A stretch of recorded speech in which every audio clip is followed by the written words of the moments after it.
And well, weeks ahead of the Tamil Nadu elections, big breaking updates now coming in. A scoop from poll-bound Tamil Nadu of a big boost to the DMK ahead of the polls. Expelled AIADMK leader OPS is likely to join the DMK. OPS is likely to join the DMK. That's the update coming in. This is barely weeks ahead of the Tamil Nadu Assembly polls. The former Chief Minister and expelled AIADMK leader Panneerselvam is set to join the ruling DMK today.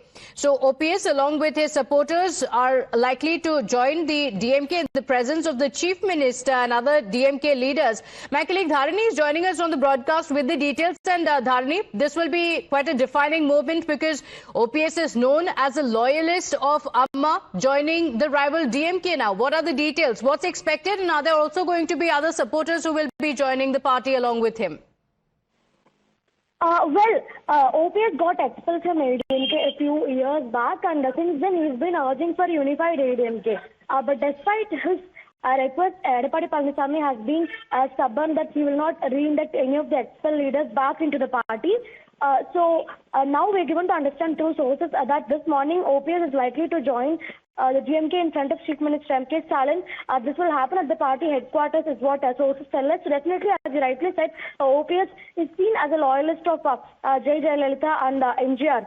So him being a loyalist of Jayalalitha and MGR, if he joins the ADMK as told by some sources, this will definitely be a huge development in Tamil Nadu politics, and this will be a huge boost for the DMK ahead of the impending assembly elections in the state, because OPS comes from the Tabor community, which is very strong in the southern region of Tamil Nadu.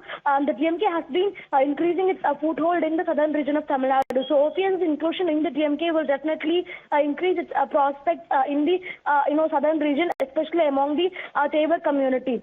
So we are given to understand that around 9:30 a.m.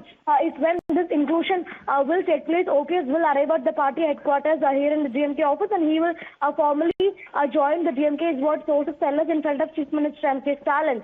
So definitely, for the past couple of years, OPS's political future has been very uncertain because he got expelled from ADMK. He did not join any other political party. He's been urging for unified ADMK, but his requests for unified ADMK, they've been ignored by Edappadi Palanisammy. So his political future was a bit uncertain for the past couple of years. So now, amidst this uncertainty, it seems like he has taken a firm decision, and this decision is now to join the rival DMK, and this inclusion of OPS into the DMK will happen around 9:30 a.m. this morning at the DMK headquarters.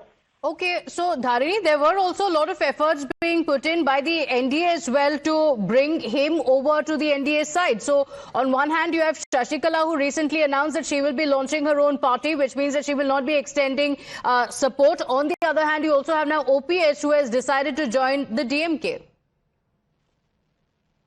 Well, if we look at the expelled AIADMK netas, the significant ones, there are three people. That is TTV Dinakaran, VK Shashikala and O Panneerselvam. So, as you all know, TTV Dinakaran, he has his own political party now, that is the Amma Makkal Munnetra Kalagam, which is part of the NDA. On the other hand, Shashikala launched a new political party a couple of days back, and she's yet to reveal the name of the party.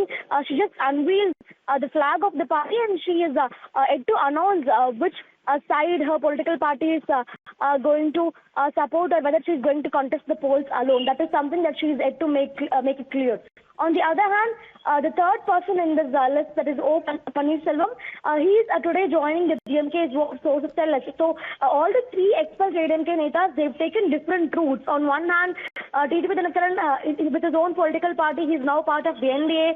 Shashikala has launched her own political party just a couple of days back, and OPS is now joining the DMK. So all the three expelled AIADMK netas, the important ones, they've taken three different routes, and as far as NDA is concerned, after TTV Dinakaran's inclusion, the NDA has been trying to woo OPS.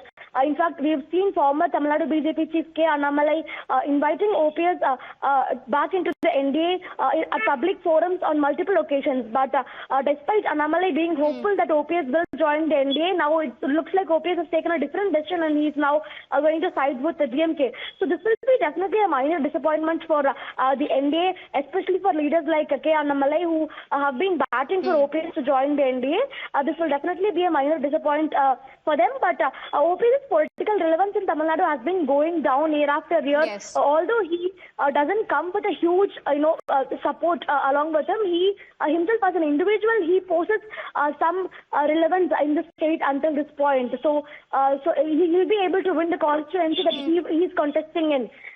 So in that sense, NDA will definitely feel minor disappointment, but definitely this won't have a larger impact for them in the upcoming assembly election. Okay, all right. Do stay with us. We have more updates now coming in. Like you mentioned, there have been appeals coming in from each side, but it looks like OPS is all set to join the DMK.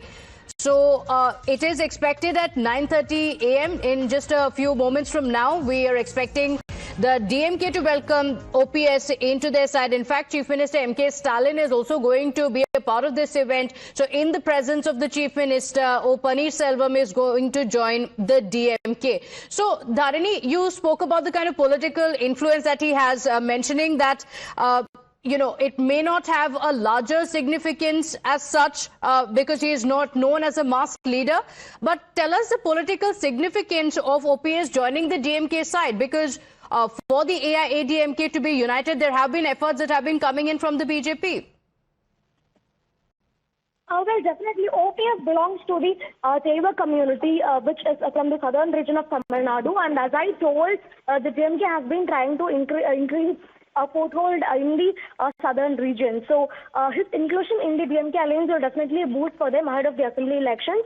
And in fact, TDP Dinakaran, he is also from the Deva community, and his inclusion in the NDA recently, it was touted that that is going to be a boost for the NDA. So to counter the TDP Dinakaran factor, now the DMK alliance might use the OPS factor in the southern region of Tamil Nadu among the Deva community. So that is one point that we have to definitely mention. And as you rightly said, OPS is not a mass leader. We don't have a huge crowd that is following OPS anywhere he goes.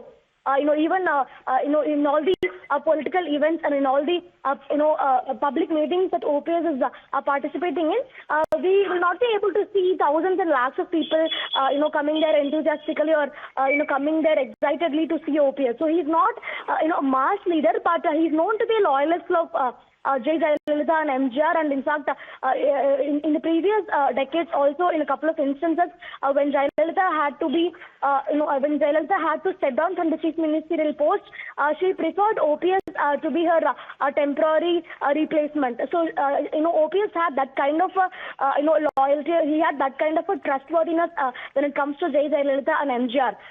So, him joining DMK will definitely, play a crucial role in a few constituencies, such as the Borinaikanur constituency, in Teni district, etc. So although the geographical impact of this development will be too less, for the DMK, anything and everything is a gain, because at this point, many political parties are joining the DMK alliance. We saw recently how late leader Vijaykanth DMDK had joined the DMK alliance. So although DMK doesn't have a lot of political significance in Tamil Nadu at this point in terms of vote share, the DMK was ready to accommodate DMDK, and they are in fact ready to give a few seats to them. So the DMK wants all the political players how much ever possible to join them. So they think the bigger the team is, the bigger the victory is what the DMK slogan in this election. So even though OPS doesn't hold huge political significance, and even though he's not a mass leader, the DMK will definitely want to accommodate him, and they'll definitely want to give a few seats to him and his supporters, especially in the Teni region, is what sources tell us. So the DMK is trying to accommodate anybody and everybody who's willing to be part of its alliance, and that is what is happening today also. Okay, all right. Dharini, thank you for joining us with those details. We'll come back to you for those updates in less than an hour from now. OPS is all set to join the DMK ahead of the elections. With that, we're slipping into a short break here. We'll be right back. Stay with us.